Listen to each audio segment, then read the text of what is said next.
Good morning, students.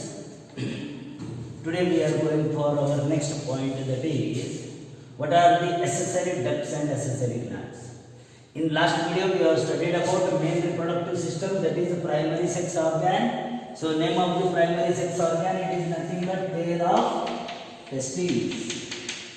So pair of testes, as they are present in scrotal sac. So this pair of testes, they are covered with 3 layers, and inside this there is a presence of compartments, and in this compartment there is a presence of seminiferous tubules. There is a presence of seminiferous tubule. Highly coiled seminiferous tubules are there, and these seminiferous tubules, their main function is to produce the sperms. Main function is to produce the sperms. So here there are presence of number of seminiferous tubules. How many testicular lobules are there? Nearly there is a presence of 250 testicular lobules. And in single testicular lobules, how many seminiferous tubules are there? There are presence of 1 to 3 seminiferous tubules. Now these seminiferous tubules' main function is to produce the sperms. And these sperms, when they are formed in the seminiferous tubule, they are released into next region of testes, and we are dealing with those, and we are calling these as accessory ducts or secondary ducts and glands. Accessory ducts or secondary ducts and glands. So first we should know what are the secondary ducts or accessory ducts. So secondary ducts or accessory ducts. First, it is nothing but rete testes. Second, vasa efferentia. Third, epididymis, vas deferens, urethra, and lastly there is a presence of penis. Lastly there is a presence of penis. Now, where this rete testes it is present. Now, as seminiferous tubules, they are releasing the spermatozoa. These spermatozoa, they are entering into highly coiled. These are entering into highly coiled region, and these highly coiled region, it is called as rete testes.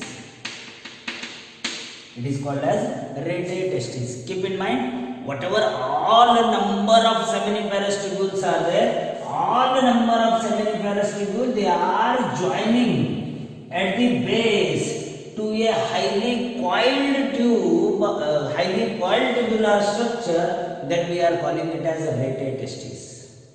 We are calling it as rete testes. Now this rete testes, its main function is to receive all the spermatozoa from the seminiferous tubule. To receive all the spermatozoa from seminiferous tubules. Now, as these sperms they enter into this rete testes, later on, these spermatozoa, they are moving through small tubes. So these small tubes, they are called as vasa efferentia.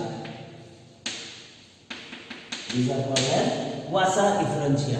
That means inside the testes only, there is a presence of rete testes. And these rete testes, they are opening into 10 to 12 small tubes called as vasa efferentia. Clear? Now, from vasa efferentia, these spermatozoa, they are entering into next region called as epididymis.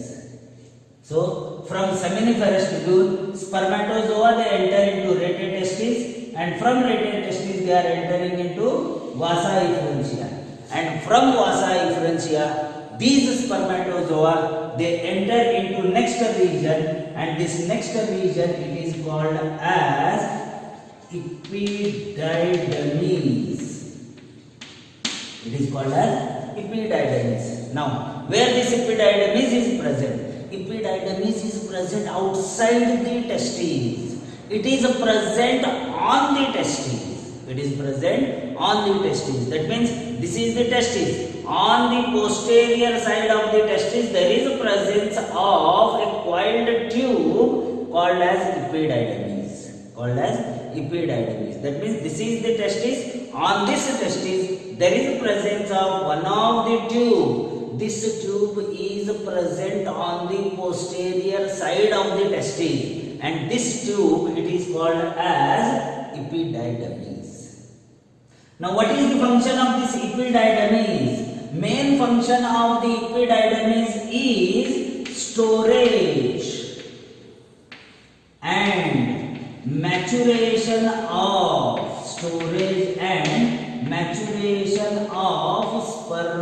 spermatozoa or sperms. So epididymis, its main function is storage and maturation of sperms or spermatozoa. So whatever sperms are formed, whatever spermatozoa are formed in seminiferous tubule, from seminiferous tubule they enter into rete testis. From rete testis they enter into vasa efferentia. All these vasa efferentia they are opening into epididymis. Now epididymis it is divided into three regions. Now this is the testis. Now on this testis there is a presence of epididymis. So this is the structure of epididymis. Now this epididymis structure it is divided into three parts. So uppermost part, so here there is opening of vasa efferentia. All these vasa efferentia they are opening into upper part of epididymis, and this upper part of epididymis it is called as caput epididymis.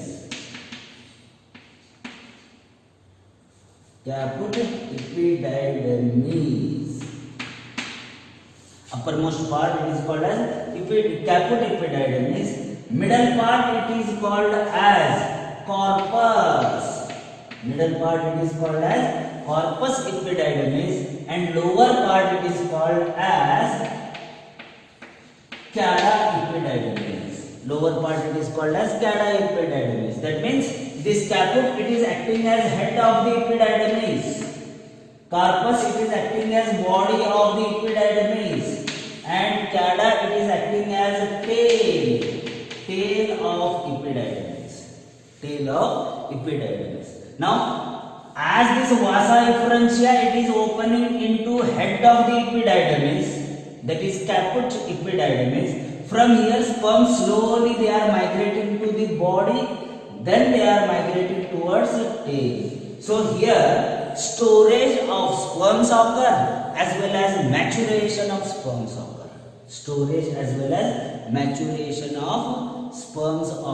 In epididymis. Clear? So next part, that is rete testis completed, it is present inside the testis. Vasa efferentia completed, it is present in the testis. Epididymis, it is present on posterior side of the testis. That means it is present outside the testis, and its main function is storage and maturation of spermatozoa. Clear? Now next region, next part, it is nothing but a long tube called as vas deferens. So pair of testes are present. From pair of testes there is opening occurs, that is pair of testes they are opening into the epididymis, and from epididymis it enters into the vas deferens. That means sperms which are produced in testes, they are moving into the epididymis. After maturation they are moving towards vas deferens. Initially at the base epididymis it is a highly coiled tube. Later on this vas deferens it is entering inside the abdomen. Keep in mind, testes, pair of testes, they are extra abdominally situated. That means they are present outside the abdomen. So vas deferens along with the blood vessel along with nerves, it is forming the spermatic cord, and that spermatic cord from our outside body, it is entering inside body through a cavity, through a canal called as inguinal canal, through a inguinal canal. Now this vas deferens, it is moving inside the abdomen through the canal called as inguinal canal. Now this vas deferens, it is a long tube which originates from epididymis and ends at urethra. Ends at urethra. So this long tube, it is made up of vas deferens.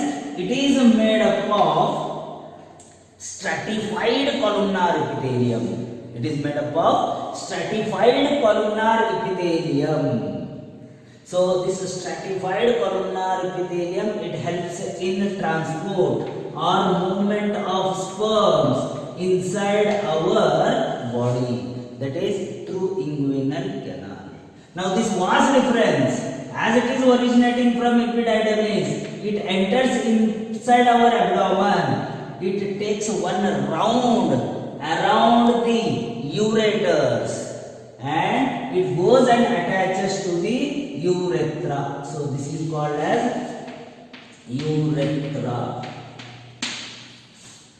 Clear? So this vas deferens, it moves inside our abdomen. It takes one wound or one round around the ureters and it joins to the next tube called as urethra.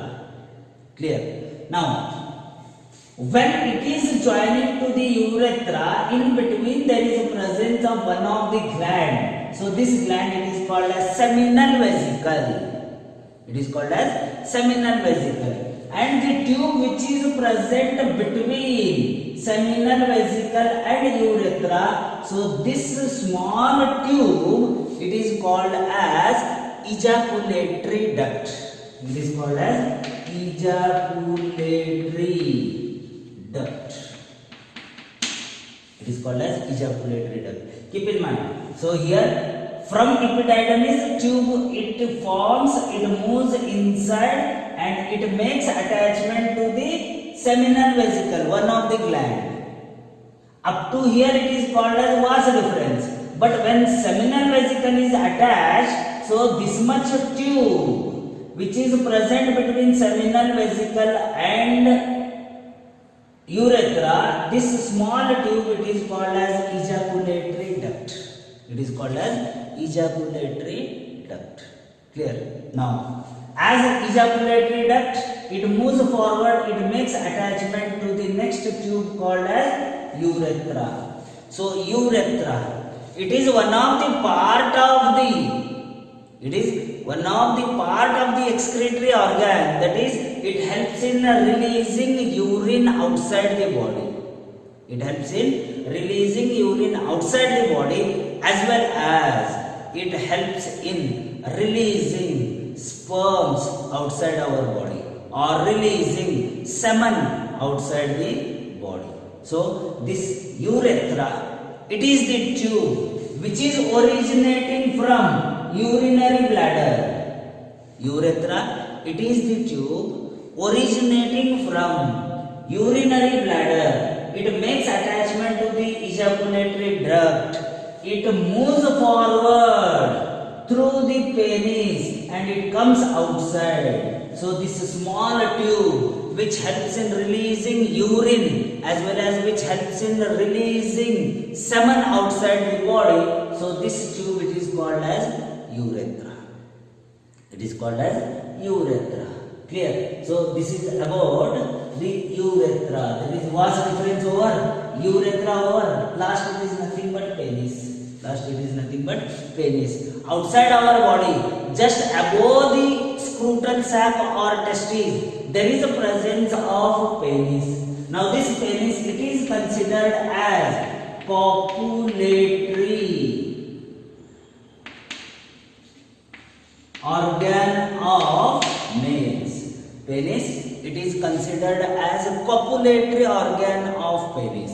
Now this penis, it is made up of special type of the tissue.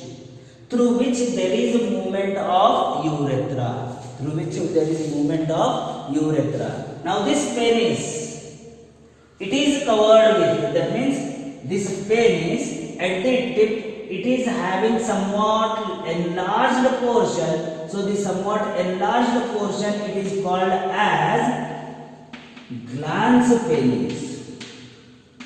It is called as glans penis. And above the glans penis, there is a presence of skin. There is a presence of skin fold. And this skin fold, it is called as foreskin. It is called as foreskin. Keep in mind, penis, it is a male copulatory organ. It is a male copulatory organ, and at the tip of the penis there is a presence of somewhat enlarged region. So this enlarged region is called as glans penis. It is called as glans penis, and above the glans penis there is a presence of skin fold, and this skin fold, it is called as foreskin. It is called as foreskin. Now, just take the transverse section of the penis. Just take the transverse section of the penis. Now, this transverse section of the penis, it is made up of special type of the tissue. So, this is one tissue, and downside there is a presence of another tissue. There is a presence of another tissue. Now, this small point, it is nothing but urethra. Small point, it is nothing but urethra, and there is a presence of special type of the tissue which we are calling it as corpora cavernosa. So upside these two, they are called as corpora cavernosa, and this is called as corpus spongiosum.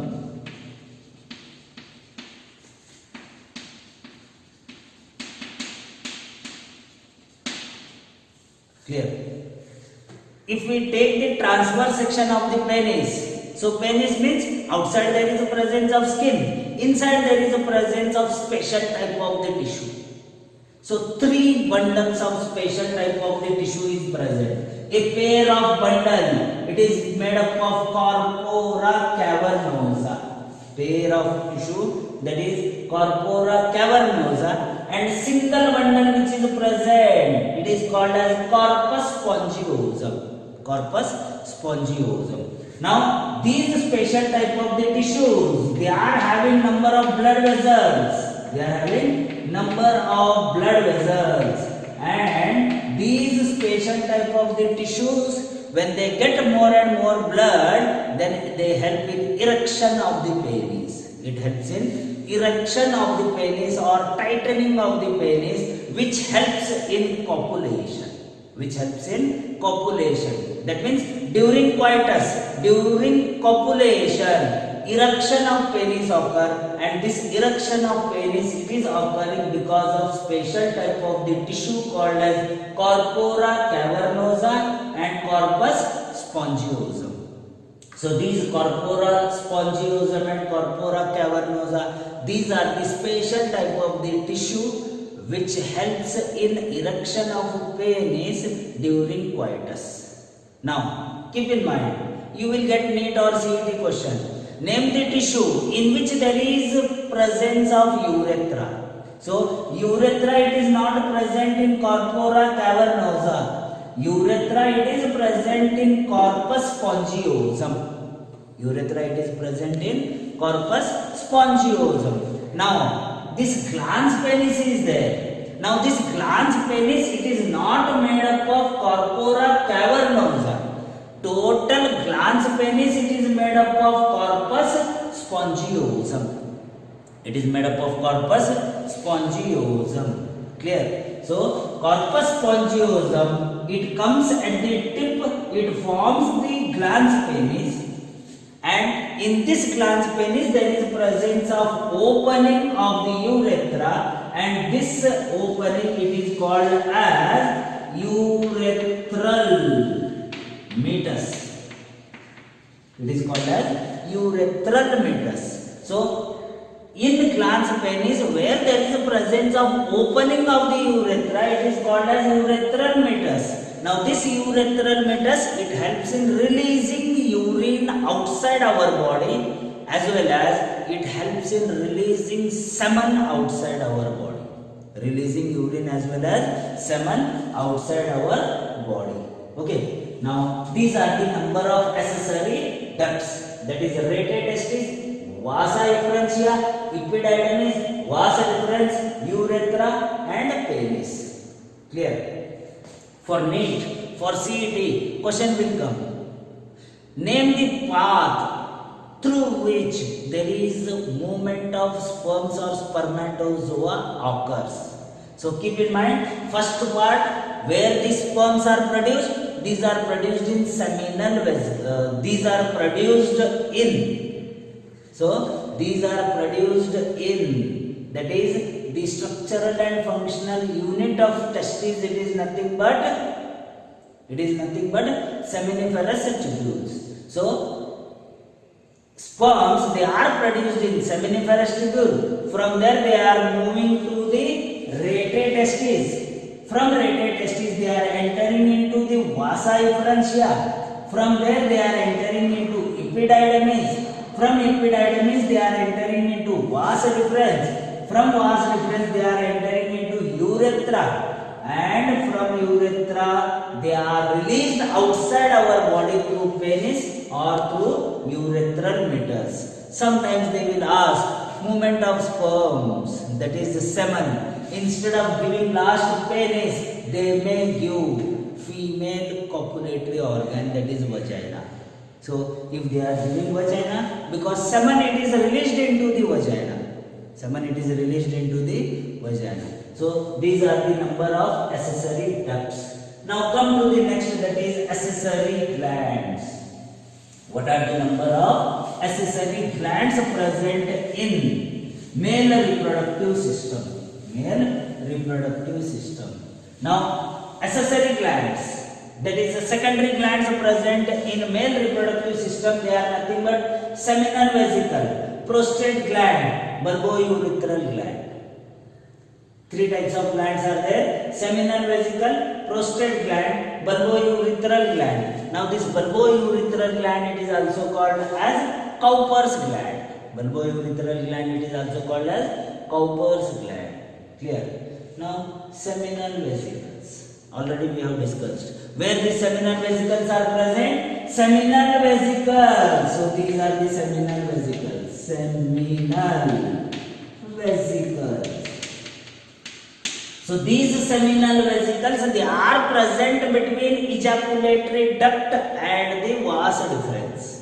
These are present. So this is the vas deferens. This is the ejaculatory duct. In between the vas deferens and ejaculatory duct, above the vas deferens, below the urinary bladder, there is a presence of pair of coiled small ducts or vessels, and these are called as seminal vessels or seminal vesicles. Now these seminal vesicles, they are opening into vas deferens through a small tube.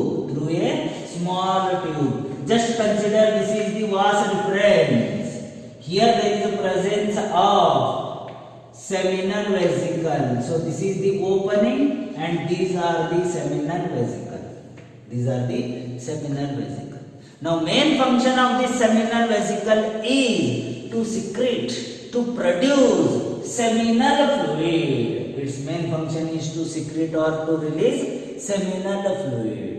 Now, what is present in seminal fluid? Keep in mind, sperms from testes, they are entering into epididymis. From epididymis, they are entering into vas deferens.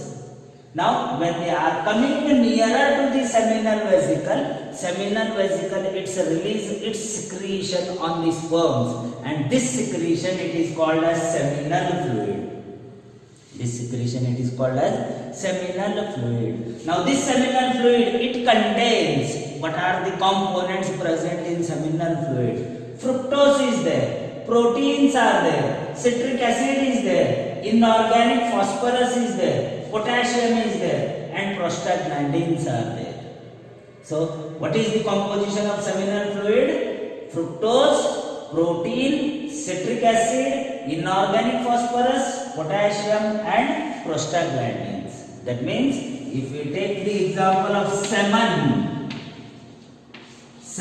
composition, first it is nothing but sperms plus there is presence of seminal fluid plus there is a presence of prostate fluid.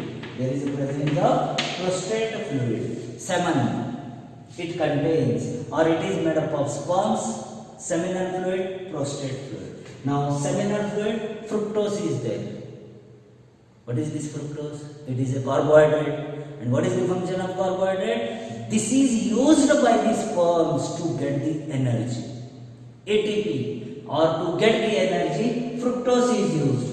Protein, citric acid, they are also acting as the nutrients. But here prostaglandins. So these prostaglandins, they help in movement of the sperms. And they help in fertilization. They help in mating of male gamete to the female gamete. So fructose, protein, citric acid, inorganic phosphorus, potassium and prostaglandins combinedly. Whatever the semen is there, semen's 60% concentration, it is nothing but seminal fluid. So these are the pair of seminal vesicles which are producing seminal fluid and they are released into the vas deferens, and the seminal fluid plus sperms, they are moving through ejaculatory duct and from there they are entering into the urethra. Clear?